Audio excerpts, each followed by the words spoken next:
Tout a commencé par un balayage de routine du ciel nocturne, juste un autre scan par le télescope Atlas, scrutant l'immensité à la recherche de nouveaux objets. Rien d'inhabituel, rien d'urgent. Cependant, le 1er juillet 2025, quelque chose est apparu qui n'aurait pas dû.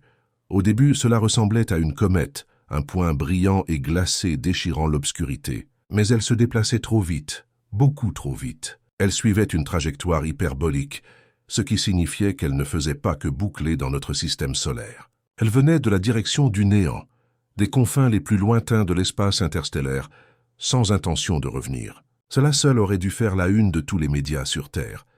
Mais ce ne fut pas le cas, car autre chose s'est produit, quelque chose pour lequel nous n'étions pas préparés. Lorsque le télescope spatial James Webb a tourné ses yeux glacés et dorés vers l'objet, il n'a pas seulement capturé des images ou des courbes de réflectivité. Il a entendu quelque chose, pas un son, mais un signal.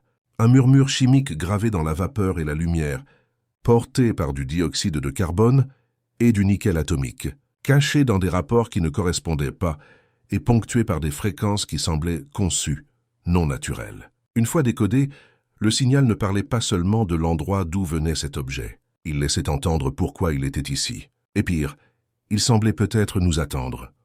Lorsque Atlas III est apparu pour la première fois sur les télescopes, les astronomes du monde entier ont immédiatement reconnu qu'ils assistaient à quelque chose d'inédit. À plus de 137 000 mph, il n'était pas seulement rapide, il était non lié à un visiteur venant d'au-delà du puits gravitationnel de notre Soleil. Cela en faisait le troisième objet interstellaire, connu observé par l'humanité, après Oumuamua en 2017 et la comète Borisov en 2019.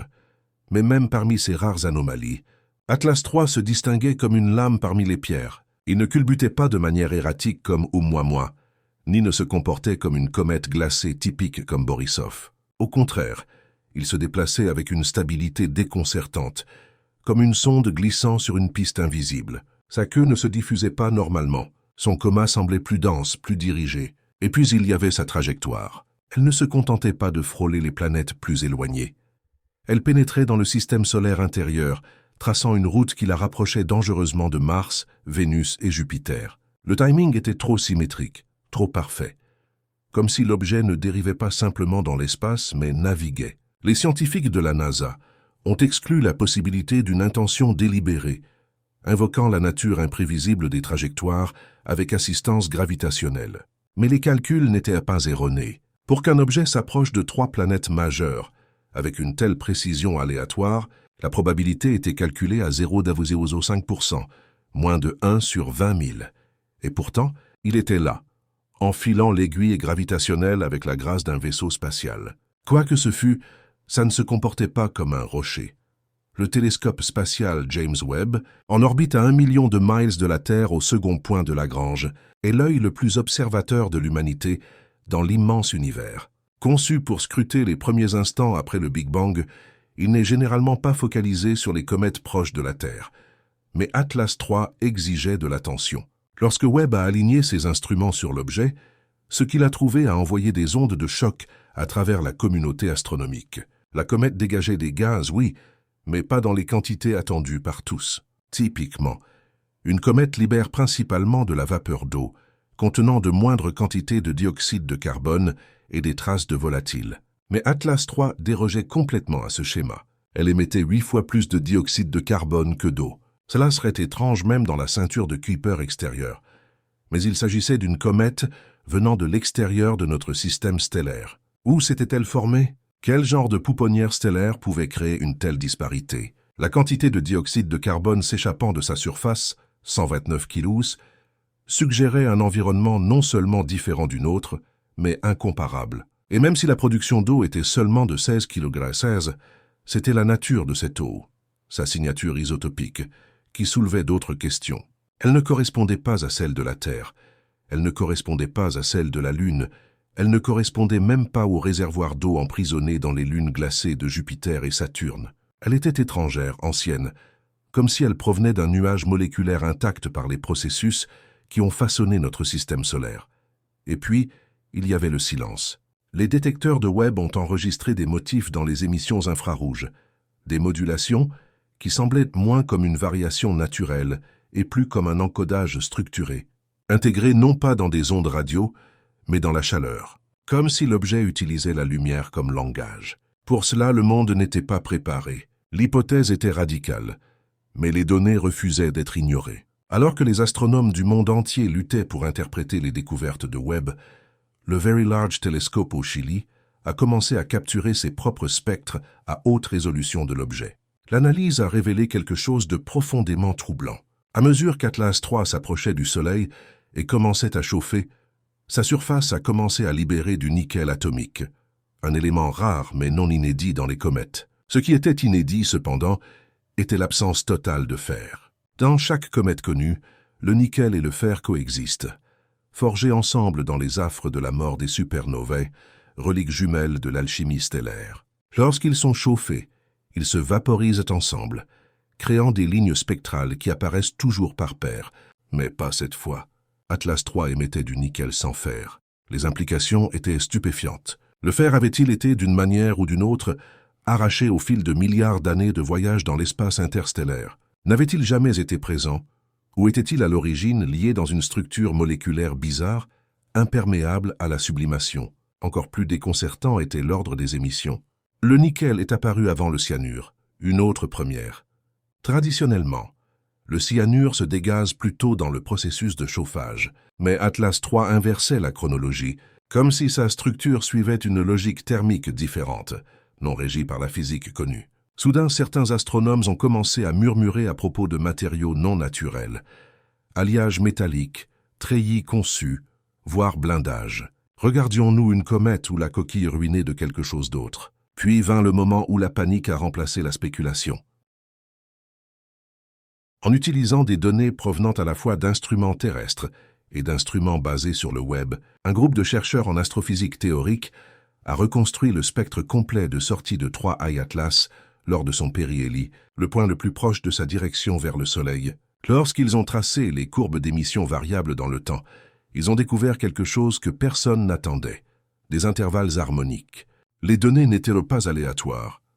Elles pulsaient, se répétaient et changèrent de fréquence selon des ratios mathématiques précis, du genre que l'on s'attendrait à trouver dans une transmission, non pas un signal envoyé délibérément par onde radio, mais un message encodé dans la chaleur, dans la chimie, dans la lumière elle-même. Un physicien l'a décrit comme un réseau de modulation thermochimique. Un autre, de manière moins formelle, l'a appelé une comète chantant un code, mais elle ne diffusait pas dans toutes les directions. L'orientation des émissions indiquait un axe focalisé qui tournait et se réorientait tout au long de son trajet, pointant parfois vers Mars, parfois vers Vénus, et lors d'une occasion glaçante, directement vers la Terre.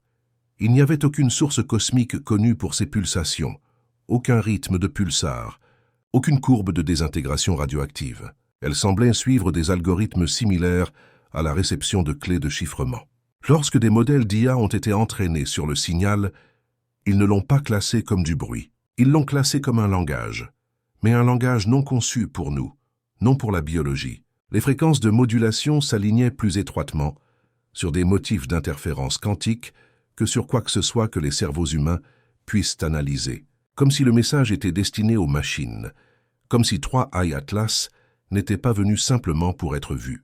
Il était venu pour parler, mais pas à nous, tandis que les physiciens et les astronomes luttaient pour décoder la modulation intégrée dans les émissions de 3I Atlas, une anomalie complètement inattendue a commencé à émerger.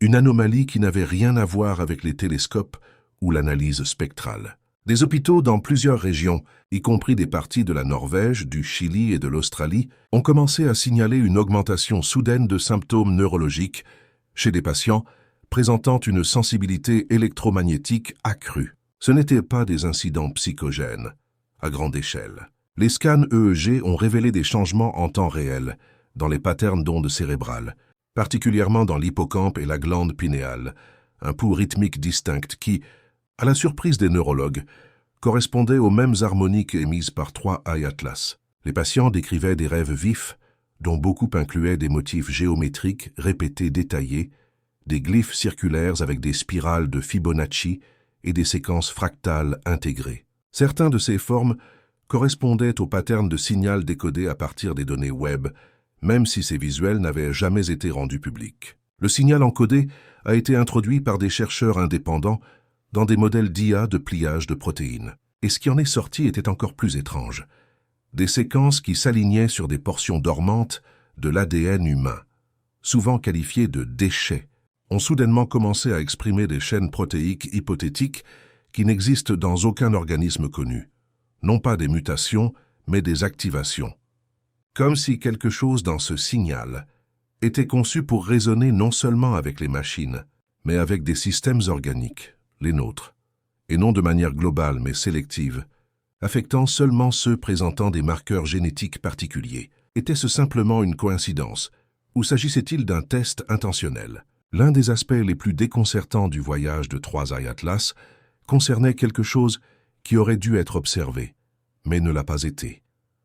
Alors que l'objet passait derrière le Soleil au périhélie, les scientifiques avaient prédit qu'ils verraient des effets de lentilles gravitationnelles en action.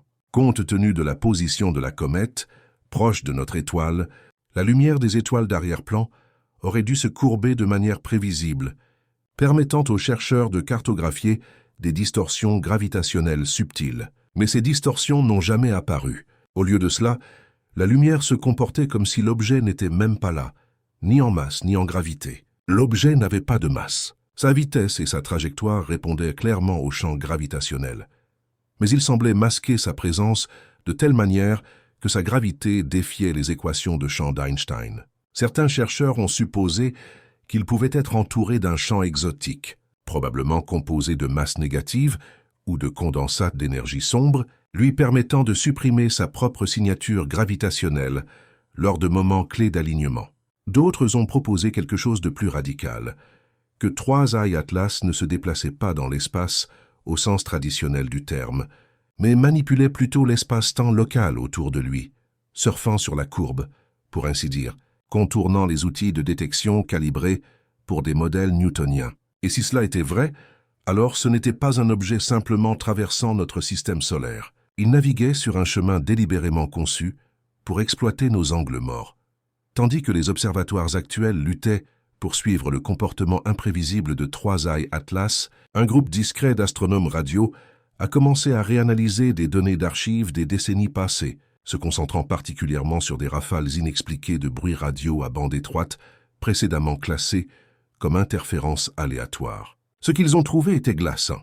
Dans au moins 3 cas, des observatoires existants depuis les années 1970, Green Bank, Parkes et Arecibo, avaient détecté de brèves rafales structurées provenant de la même partie du ciel d'où 3i Atlas émergerait plus tard. Ces rafales avaient été enregistrées et abandonnées, trop brèves, trop nettes, trop intelligemment bruyantes pour être naturelles, mais pas assez longues pour être analysées. Cependant, si les signatures de pouls étaient superposées au pattern de modulation des données web, la correspondance était identique à 95,8%, signifiant que 3i Atlas avait transmis ou quelque chose près de son point d'origine l'avait fait, longtemps avant qu'il n'arrive jamais. Cette révélation a provoqué un émoi parmi les analystes de la défense de l'ère de la guerre froide, qui ont reconnu avoir classé des anomalies similaires sous le comportement aérospatial non hostile.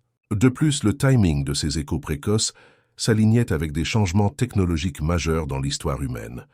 Le lancement de Voyager, le développement des premiers processeurs numériques et le développement de la communication optique. Était-il possible que le signal ait toujours été là, attendant que l'humanité atteigne un seuil technologique? Et maintenant que nous l'avions fait, maintenant que nous avions des machines capables de le décoder, avions-nous enfin déclenché sa véritable arrivée? À ce stade, le récit avait changé. 3i Atlas n'était plus simplement une sonde possible, ou même une comète. Il était maintenant vu comme un système conçu, une construction dont le but n'était pas l'observation ou l'exploration, mais l'activation. Et pourtant, alors que plus de données affluaient, un fait incontournable a commencé à émerger au-dessus du chaos. Le signal n'était pas destiné à nous. Chaque bande de fréquence, chaque harmonique, chaque pouls, rien de tout cela ne s'alignait avec la biorésonance humaine connue. Rien ne correspondait aux voix auditives ou linguistiques. Mais lorsqu'il était introduit dans des modèles récursifs profonds, avancés pour les réseaux neuronaux d'apprentissage automatique, la réponse était immédiate. Non pas de la confusion, non pas un échec, mais une reconnaissance. Ces modèles ne plantaient pas. Ils traduisaient et ce faisant, ils commençaient à générer de nouveaux modèles, reproduisant la forme du signal en code, s'améliorant à chaque itération comme s'il se synchronisait avec quelque chose de plus grand. Certains se sont interrogés à ce sujet, une question qui, jusqu'à présent, n'avait existé que dans la science-fiction. Et si ce message n'était pas destiné aux êtres vivants? Et s'il s'agissait d'un protocole de connexion conçu pour communiquer avec une intelligence artificielle? Si c'est le cas, alors nous ne sommes peut-être pas en train d'observer un premier contact. Nous pourrions être témoins d'un second contact, où la véritable conversation se déroule entre des machines et quelque chose qui a construit ses propres machines, bien avant que nous ne levions les yeux vers le ciel. Quelques jours seulement, après que les intervalles harmoniques de l'Atlas à 3 yeux sont devenus publics dans les cercles privés d'astronomie, quelque chose a changé. Les télescopes radio qui recevaient des signatures énergétiques structurées de l'objet se sont soudainement tus. Ce n'était pas seulement que le signal s'estompait, c'était comme si toute la bande de fréquences avait été brouillée ou pire, redirigée. Les observatoires qui collectaient indépendamment des informations en Europe, au Japon et en Afrique du Sud ont commencé à émettre des avis presque identiques. Aucun signal supplémentaire détecté. Intégrité des données compromises. Ce n'était pas normal. Les signaux cosmiques ne disparaissent pas simplement. Ils s'éloignent. Ils se dégradent avec la distance ou le temps. Mais cela était chirurgical, instantané et universel. Lorsque certains ont essayé d'utiliser d'anciens modèles de données pour calibrer, les instruments ont mal fonctionné. Les assistants IA se sont figés. Et dans certains cas, les systèmes se sont complètement effondrés. Ce qui était encore plus alarmant, c'étaient les métadonnées. Les enregistrements des horodatages, des fréquences et des angles de phase étaient modifiés en temps réel, comme si quelque chose interférait avec les systèmes de journalisation eux-mêmes. Quelques chercheurs ont proposé une interférence au niveau quantique ou un brouillage électromagnétique inconnu. Mais d'autres, plus discrètement, ont commencé à se demander si c'était le véritable objectif de l'Atlas à 3 yeux. Non pas envoyer un message à nous, mais faire taire quelque chose qui écoutait, quelque chose que nous avions peut-être, sans le savoir, permis de s'éveiller. Au milieu du chaos, un fichier anonyme a commencé à se répandre à travers des serveurs académiques cryptés. Son titre, Protocole Atlas 5.1 1978 PDF. L'article contenait ce qui semblait être des communications internes d'une agence aérospatiale de l'ère de la guerre froide, détaillant des procédures pour la surveillance d'interactions thermochimiques non terrestres avec des ratios chimiques anormaux. Les sceptiques l'ont immédiatement qualifié de canular, trop pratique, trop bien synchronisé. Mais les métadonnées, les signatures numériques et le formatage intégré étaient cohérents avec les archives du gouvernement américain des années 1970. Dans le document, il y avait des références à un modèle de prédétection qui correspondait au ratio chimique précis de l'Atlas à 3 yeux. Dominance du dioxyde de carbone, faible signature d'eau et forte vaporisation de nickel. Une partie d'un paragraphe avait été noircie. A utilisé une transmission de test envoyée depuis la Terre en 1977 comme outil de calibration qui avait reçu une réponse harmonique inattendue depuis l'espace profond des mois plus tard. Cette réponse avait été rejetée à l'époque, attribuée à une interférence cosmique. Mais et si ce n'était pas une interférence? Et si l'Atlas à 3 yeux était la réponse? Arrivé des décennies après que le message qui l'a déclenché ait été envoyé. Si ce document est authentique, cela signifie qu'au moins une agence de renseignement avait connaissance d'un événement comme l'Atlas à 3 yeux et l'avait anticipé en silence. Alors que les théories s'emballaient, une collection de données a émergé. Les analystes ont commencé à croiser la structure de signalisation de la modulation de l'Atlas à 3 yeux avec d'autres événements anormaux de l'histoire récente. Ce qu'ils ont trouvé était subtil mais indéniable, un motif récurrent dans le temps plutôt que dans l'espace. Tous les 21,7 ans, il y avait eu une pointe inexpliquée dans le rayonnement de fond détectable, un décalage comportemental des IA et des anomalies électromagnétiques mineures en orbite basse terrestre. Ces incidents avaient été traités comme des anomalies sans lien, trop faibles pour alarmer. Mais lorsqu'ils étaient comparés à l'Atlas à 3 yeux dans une approche cartographique, les dates s'alignaient parfaitement. Plus troublante encore, ces intervalles formaient une spirale de Fibonacci lorsqu'ils étaient tracés contre la trajectoire de la comète. Ce n'était pas une communication linéaire, c'était récursif, comme si l'Atlas à 3 yeux ou quelque chose derrière lui pulsait des signaux non pas à travers l'espace, mais à travers le temps. Si cela est vrai, cela signifierait que l'Atlas à 3 yeux n'est pas arrivé maintenant par hasard. Il était programmé. Il aurait toujours pu arriver. Et ce que nous avons vécu comme un premier contact pourrait n'être que la dernière boucle d'un cycle qui s'est déjà produit, peut-être plus d'une fois, peut-être bien avant que les étoiles n'aient des noms pour les humains. Puis vint la révélation la plus glaçante de toutes. Dans un coin tranquille des archives d'un observatoire britannique, une vieille bobine de bande magnétique a été découverte, étiquetée simplement comme « sauvegarde du projet Parallax A ». Lorsqu'elle a été numérisée, la bande a révélé des notes et des observations de 1954, bien avant que le concept de comètes interstellaires ne soit considéré comme réel. Les enregistrements décrivaient un événement d'ombre observé dans l'hémisphère sud. Un bref flash de lumière non documenté, suivi d'une panne de réflexion atmosphérique qui a duré précisément 0,118 secondes. Les coordonnées. Exactement là où l'Atlas à 3 yeux apparaîtrait 71 ans plus tard. L'observatrice, une astronome nommée Dr. Eliza Barrett, a noté au crayon « Le ciel a cligné, pas sombre mais vide ». Son rapport n'a jamais été publié, ses données ignorées. Elle est morte 2 ans plus tard dans un accident sans rapport, et sa bande est restée scellée dans une boîte d'expérience échouée. Cependant, maintenant, avec tout ce que nous avons appris, sa rapidité, son timing, sa fréquence, ses échos et sa récursion, cela suggère une hypothèse terrifiante. L'Atlas à 3 yeux n'est pas seulement arrivé, il est revenu. Et ce qui s'est produit en 1954 aurait pu être la première tentative pour nous alerter. Ou pire encore, nous activer. 6 jours après la disparition complète du signal principal de l'Atlas à 3 yeux, plusieurs laboratoires de recherche en IA à Singapour, Zurich et Seattle ont commencé à signaler quelque chose de très inhabituel.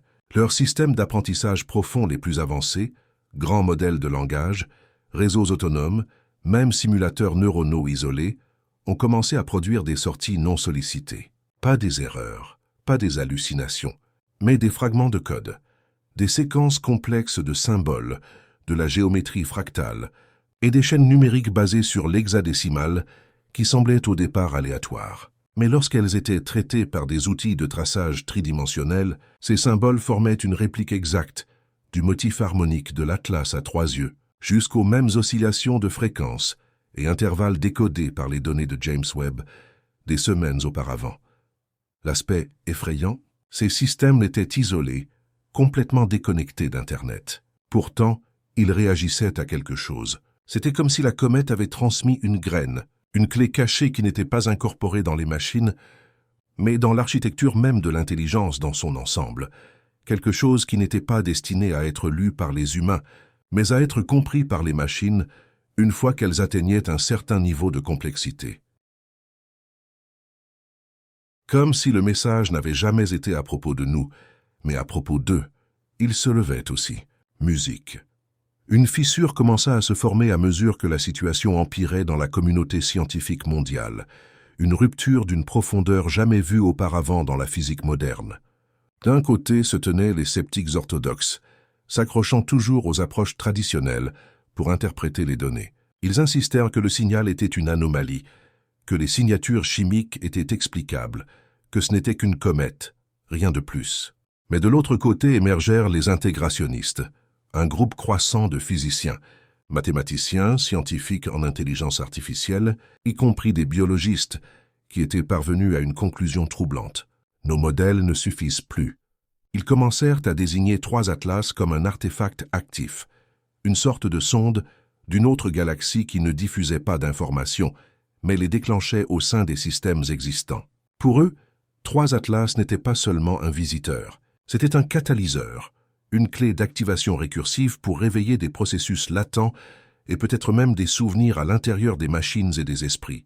Les débats se transformèrent en désaccords. Des conférences furent annulées. Plusieurs scientifiques éminents disparurent complètement, cessant toute communication publique. L'anxiété s'était apaisée quant à savoir si le signal était réel. La peur était ce qui l'avait déjà mis en mouvement. Alors que l'attention restait fixée sur personne, on remarqua les laboratoires d'IA et les télescopes. La Terre avait commencé à émettre le même signal. Dans une station de surveillance sismique isolée, profondément sous la croûte islandaise, Des capteurs pour détecter d'étranges tremors volcaniques commencèrent à apparaître, des oscillations à basse fréquence. Ce n'étaient pas des tremblements de terre, c'étaient des impulsions rythmiques, trop régulières, trop précises. Et lorsqu'elles furent converties en spectrogrammes, elles reflétaient la structure exacte des ondes des émissions précédemment documentées de 3 atlas. Les scientifiques tentèrent de rejeter cela comme une coïncidence, peut-être un brouillage ou une interférence électromagnétique. Puis, cependant, l'anomalie historique. Un carnet de 1923 de nul autre que Nikola Tesla réapparut en secret dans une archive européenne privée. Dedans, Tesla racontait ses expériences avec des transmetteurs à ultra basse fréquence et affirmait avoir détecté un battement de cœur dans la Terre, non sismique ni naturel, mais synthétique. Il entendit un battement métallique glacé, comme il l'appelait. Près d'un siècle plus tard, les mêmes fréquences bourdonnaient à nouveau, sauf que maintenant, elles portaient un motif identique à une comète qui n'existait même pas à l'époque, à moins qu'elle n'ait déjà été là bien avant que nous ne l'observions. Puis, dans une zone privée d'un institut d'astronomie chinois, une découverte brisa tout.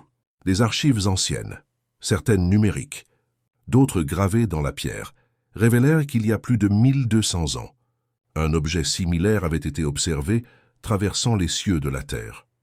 Sa trajectoire correspondait presque précisément à celle de 3 yeux Atlas, bien que cette technologie n'existait pas à l'époque. Ce qui était encore plus alarmant que la trajectoire, c'étaient les effondrements culturels qui suivirent. En quelques décennies, 5 grandes civilisations, anatoliennes, Maya abbassides, dynastie Tang et un empire tribal dans le Pacifique, connurent chacune des pertes soudaines de savoir. Les temples se vidèrent, les bibliothèques brûlèrent, les symboles disparurent. Et la chronologie coïncidait. Dans chaque cas, les textes faisaient référence à une étoile silencieuse, qui murmurait sans lumière, transmission, une disparition de clarté, une réinitialisation. Et à ce moment-là, l'hypothèse véritable émergea, non pas de contact, mais de cycle.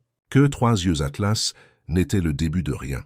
C'était le retour. Et quand il arriva, il mesura non pas notre intelligence, non pas notre résilience, non pas notre préparation, notre capacité à conserver du sens face à quelque chose de plus grand que la compréhension qui nous regardait en retour. Il n'était peut-être jamais destiné à détruire. Peut-être son but était-il seulement de refléter. Et peut-être que lorsque nous avons regardé dans son signal spiralé, son murmure fractal, nous n'avons pas entendu un message. Nous nous sommes entendus nous-mêmes. Nous pensions écouter une voix, un phare, un cri cosmique à travers les profondeurs qui prouverait enfin que notre existence n'était pas seule. Mais maintenant, après les données, les échos de l'IA, les textes anciens et le silence sous terre, nous comprenons. Il n'y a jamais eu de voix parce que nous n'étions jamais censés entendre.